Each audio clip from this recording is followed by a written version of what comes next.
Hi Stephanie, thank you for joining me today for our Women in Leadership series. Thank you very much for having me. I'm happy to be here. You're welcome. Could you start off by introducing yourself and a little bit about your career to date?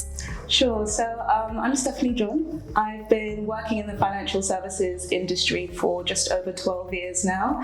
I got started just as a little apprentice, young and green, getting started in her career in 2012. And I started at an investment bank there, UBS, and I was there for a number of years, growing, learning, taking advantage of all the different opportunities that came my way. And then after a number of years, I left there and I moved on to further organizations, mostly in the risk space. So yeah, it's been really fun. I've learned a lot along the way. Good. And you've not always worked for larger investment banks. So how have you found those transitions into some of the more SME-sized businesses and payments, crypto, fintech, where we are at the moment? Yeah, it's been a very interesting transition. As you can imagine, when you start your career in an investment bank, is already quite a large, established organization. I remember when I started at UBS, they were celebrating their 150th year. So very established, especially in the risk management space. So moving from such an established organization into a newer organization and industries such as the crypto space was definitely a transition for me. I saw it as a very exciting opportunity to take what I've learned and experienced in a more established firm and apply that to a new industry, somewhere that was still growing, still trying to understand the regulatory landscape, still trying to build those frameworks up from scratch, and also really promoting that risk culture in that space that's historically known as the wild, wild west. You kind of like jump. As soon as you get an idea, you jump. You want to enter that new market. You want to go for that licensing request. But from my perspective, it's been a lot more about, we've got all these great ideas, we've got all these things that we want to do, and that's fantastic. How can we ensure that we're assisting the business to achieve this in a safe way? And in a sustainable way. So it's been a challenge of almost being a salesperson in a sense. I've really learned how to really hone those sales skills to sell what we're trying to do, to bring people on board. It's not just about waving the stick to say you need to do things in this way, otherwise we won't get our license, we'll get a regulatory finding, or we'll have an audit finding. It's not just about that. It's really about bringing people with great ideas on the journey with you in order to accomplish those strategic objectives. So that's been more so what I found this journey to be like, and it's been really enjoyable. Yeah, I'm glad you mentioned that actually, because we often, certainly specialising in risk and compliance, we often support clients where sometimes it is seen as that barrier and the hurdle to entry of new markets, new propositions, new products. So I'm really glad you've mentioned that. In particular in the UK, especially, the UK is very well known for very strict regulation and a very high barrier to entry, in particular for crypto. So it's definitely been the case in that sense. How did you make that achievable then within your current company? So crypto, how did you bring people on board with that journey? It's been a varied approach. So in the crypto space, you're already seeing quite a few people coming in from the, how we say, TradFi, traditional finance space. So you have individuals that already have that understanding. They know what good looks like already. So it's very easy to speak that language with those individuals, and you don't necessarily have to sell as much. But then you'll find also in other areas, especially if you've got teams and individuals that perhaps only know the fintech space, only know the crypto space, or they haven't really seen that well-established risk control framework and risk culture. It's it's a lot more about understanding what motivates them, understanding what they are trying to achieve, and positioning yourself as an asset to achieving those goals, rather than, standing very far removed from the outside and saying, you need to do things this way or you need to do things that way. Because a lot of what we do sometimes as risk professionals involves separately coming up with a fantastic policy or a fantastic control framework based on what we know is, the right way to do things, industry, regulatory expectations. Yeah. And then we go into a line one function or a business function and say, here you go, this is what you have to adhere to. And then they say, this makes absolutely no sense for my area, for my function, or how in which we operate. Yeah. So it's really about taking the time to understand what they do, what motivates them, and then tailoring your approach depending on the function, the individuals that you're working with. That's what I found. Yeah, rather than a one-size-fits-all approach. Sure. Yeah, for sure. And so for you as well, how do you ensure you get the best out of people, either as a leadership capacity or mentoring or just team members? Yeah, so again, it's all about having that individual connection. I mentioned before understanding what motivates people, understanding people's mindsets and how they operate, and being adaptable, and being able to tailor your approach to those individuals.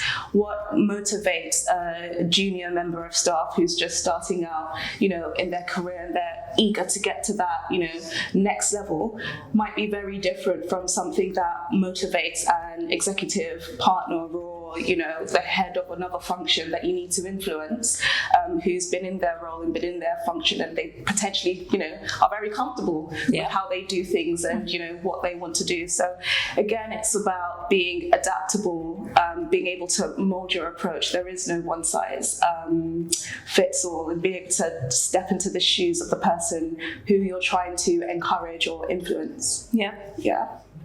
I completely agree with you. It's very individualistic, and subjective to each person, isn't it? So, and we've talked a lot about how companies can do things to support women in all stages of their career. I appreciate for you being a mother, parent. How do you find it balancing the responsibilities of both motherhood and senior in your career? Yes, there's definitely a challenge. It's a challenge that, especially being a woman, young girl who's career driven, you will always hear about when you become a mother, how are you going to balance both is really tough. It's one thing hearing about it, it's another thing actually experiencing it. Yeah, so I've been a mum now for just over 2 years. Congratulations. So, a little bit of skin in the game, not too much, but, I'm getting there. It's definitely a journey, for sure. I think there's the initial, oh my God, shock factor of, okay, I'm on maternity leave now. This is my first time taking a career break since I've, been in my career. Who am I? It's that kind of identity crisis of, obviously you're so, enamored by this amazing life you've brought into the world. But that, at the same time, but I'm also this person. I'm also very career driven. I'm also very, I've always had a very strong identity. So balancing that, I think, was a big challenge in the beginning. And I think I put a lot of pressure on myself to have an answer and get it right. And looking back, if I could, give myself some advice, I'd say, relax, calm down, take it one step at a time. It will fall into place. Might be a bit rocky in the beginning. Yeah, everything is a bit rocky in the beginning. Yeah, it's like the unknown, isn't it? It's the unknown. So, you can't control everything. Yeah. But take it easy, go easy on yourself, and just take it day by day. It will fall into place. But I think actually returning to work, the challenges there are as you'd expect, right? You've got major project deliverables that you need to get across the line.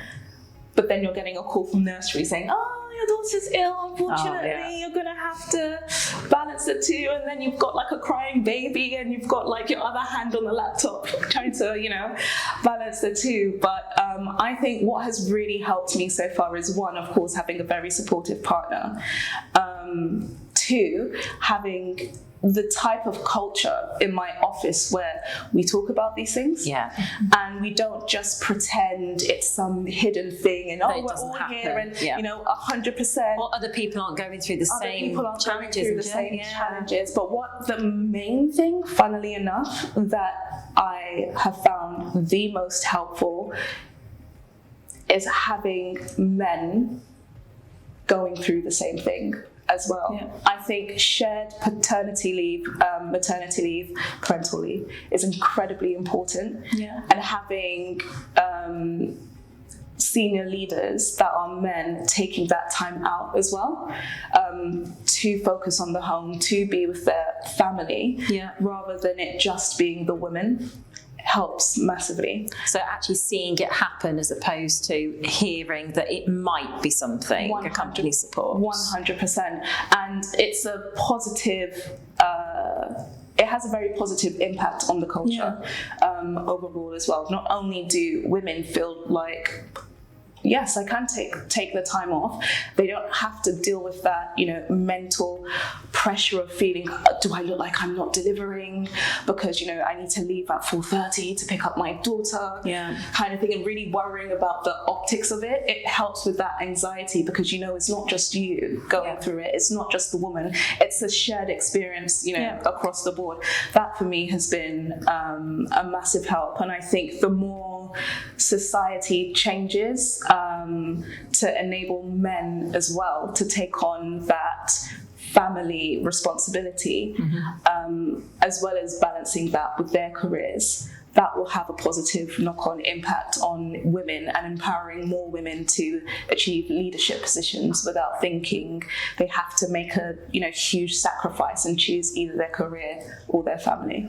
I think that's a really important point that you've mentioned. I think whilst we're seeing some shifts towards that shared parental leave, I know it's not commonplace for every organisation at the moment, but we're seeing some positive change. But really important point that you mentioned there, Stephanie. I'm curious as to what has helped to shape your career as to where you are today in the form of a mentor or a coach or somebody that you were inspired by.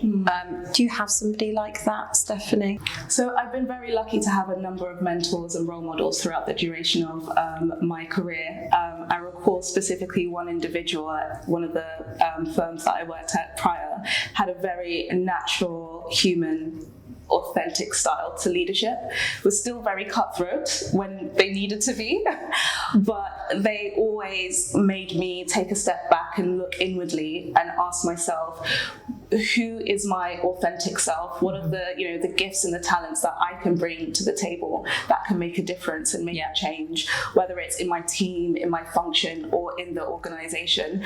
And it never mattered which stage or how senior I was or how junior I was. That expectation was always set within me that no matter who you are, you've got something to bring to the table.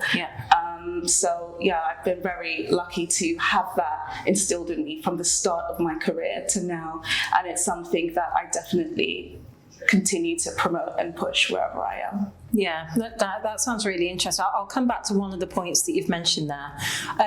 How did you seek out that mentor, or did they offer that to you? I'm interested to know. So for that specific mentor, that was an authentic connection. This was someone that was in my reporting line and was the head of my function, and I did a lot of work for either directly or indirectly over a period of time. So that was an authentic connection that was built over the duration as we got to know each other, and I guess my reputation was being built up through delivery, ensuring that I'm doing the tasks, looking constantly at, how can I do more of what's being asked of me? And through that, I was able to develop that connection.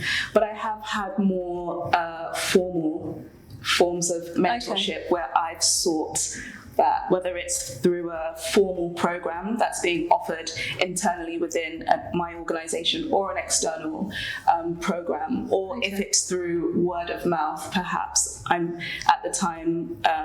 remember there was one time I had a manager who suggested, actually, I think I know someone that would be a really good mentor for you. Yeah. And it was through that word of mouth connection. So yeah, there's multiple avenues towards mentorship for me. That's really interesting, because I think sometimes people don't know where to start. And mentors are so valuable. You know, it's what resonates with you, and how's that support mechanism to help and guide. But yeah, sometimes it's just, do you seek them out, or do you wait for that to be offered internally? So your advice would be maybe, both. Yeah, definitely both. And you don't necessarily just have to have one mentor as well. And sometimes it's great to grab the bull by the horns as well. So if those organic opportunities aren't necessarily coming up in a timely manner for you, then there's so many avenues you can go through. Your organization might have formal mentorship programs. You could always just speak to your manager or someone senior you feel that you can trust to say, I think I actually could do with a mentor. Do you know anyone that could potentially be a good match for me? Or Google search. Just go onto Google, look up, any industry associations, networks, any formal programs that you could sign up to benefit from that. And sometimes having external mentors to your organization is also really good, because they can give you a different perspective. So you can never have too many mentors, and there's so many ways to connect with one. Yeah, really good advice there. Thank you for sharing. And it ties in somewhat with one of my next questions to you, really. That women in fintech and women in finance, women in data, for example, like lots of other groups and forums and events that are being run now, that's not always been the case, I think, in our industry when we talk about the world of risk and compliance. So what changes maybe have you seen throughout the industry, if we talk about that diversity piece, ED&I, or just generally, Stephanie, throughout your career? Yeah, so I remember when I started, I was one of the only women on my whole floor. It was a very male-dominated... It was UBS, wasn't it? So, it was a very male-dominated space. And actually, I'd say UBS are pretty good overall with their diversity inclusion initiatives, specifically around women. However, I remember my specific function in my area wasn't necessarily like that, and not just at UBS but across the industry. I think it wasn't necessarily just an issue of attracting women. The other issue was retaining them and ensuring that they stay and can actually progress throughout the organization, because it's one thing to kind of hit your hiring targets to say, we want to ensure we're employing a diverse group of people, whether it's gender, ethnicity, or anything else. It's another thing to actually keep them and to show that you've got an internal culture that is conducive to maintaining and promoting a diverse group of people that can all bring their own ideas and everything to the table. So I think that's one thing that I've really seen changing, the focus on the actual retention of women, looking at the challenges that a woman might face in an organization. I know I've spoken about the investment banking space, but even in the crypto space, it's extremely male dominated.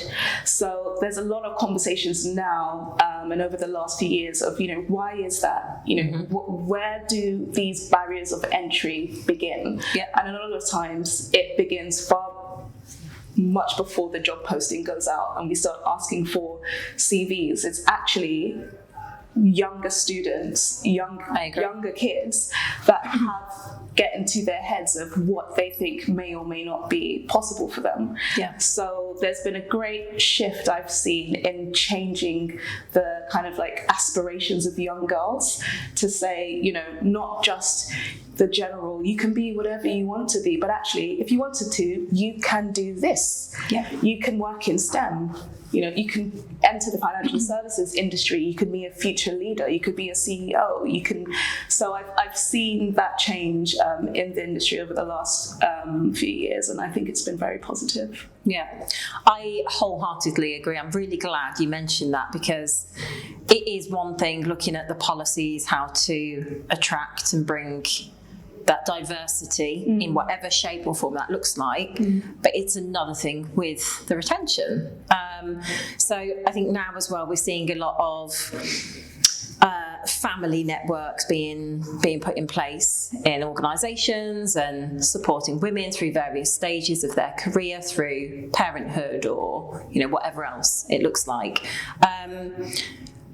I am particularly interested in what you mentioned about STEM. So we, as part of Mawson, we go into universities or school. It's very much, I think we have to change the narrative from that younger age.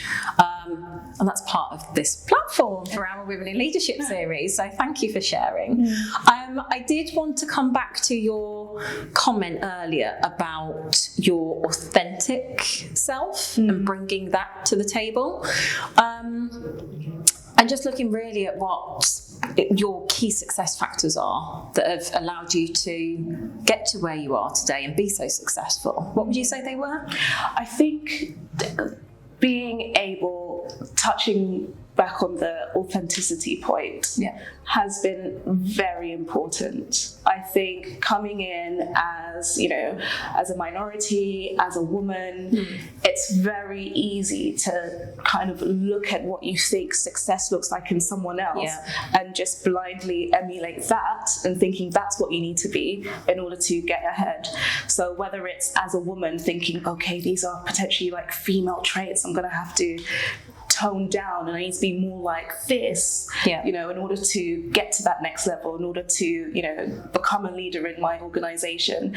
But actually what I found is that aside from your capability and delivery, it's all about connection, and people connect with individuals that they feel are being their authentic selves. And I think my passion for that and my passion to grow, change, but remain authentic and remain who I am has definitely put me in good stead. It's helped me to be more memorable. It's helped me to come up in conversations positively when I'm not in the room. It's helped me to have more senior leaders and executives champion me and, you know, push me forward completely unsolicited and without me even asking. So I think that's been a major contributing factor to getting me to where I am today, for sure. Very, very interesting. And I think it is that narrative sometimes, almost like the preconception of what we think we need to be like, of what it maybe was 5, 10, even longer years ago. But what that looks like today, I think there's a little bit more acceptance of everyone is different. It's diversity of thought, it's diversity of behaviours and how people are in the room. If you could impart any words of wisdom to your younger self, perhaps, or younger females coming into the industry, what would that be? I would say 2 things.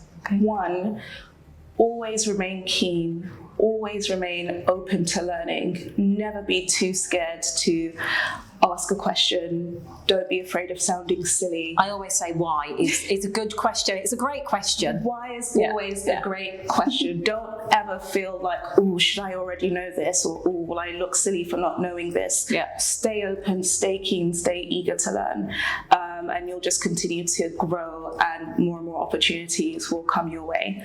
The other piece of advice is one that I don't necessarily hear spoken about too much. And it's about missteps. and making mistakes. And when I talk about missteps and making mistakes, I'm not just talking about, oh, I accidentally input X into this cell when I meant to input Y, and now I've submitted this reconciliation, and oh my God, my career is over. I'm not talking about that. I mean more so the softer side of things. We've spoken a lot about being authentic. We've spoken a lot about diverse people and, you know, interacting with people who are different to you and diversity of thoughts. Sometimes in that, you can make a little bit of a misstep, you know?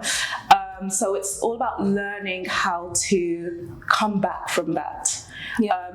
And not feeling like, oh my God, I've made this mistake. It's all, you know, disastrous. There's a lot of materials out there around your, you know, personal brand and, you know, correcting things when you feel like maybe you've not made the best first impression, sometimes with individuals. And there's a lot of skills to be learned in that space. So I think definitely focusing on that, having coaches and mentors that can coach you through those scenarios before it happens. So kind of preemptively seeking advice on that, I think is very important as well, because a lot of people can, you know, sometimes make mistakes and think, oh, you know, I kind of put myself out there. It didn't go how I wanted to. Maybe I shouldn't do that again. And they back off. And then they back away, and that's a missed opportunity. So that's another piece of advice I'd definitely give. I think some very good pieces of advice there. Thank you for sharing, and thank you for joining me today. Thank you for having me. You're welcome.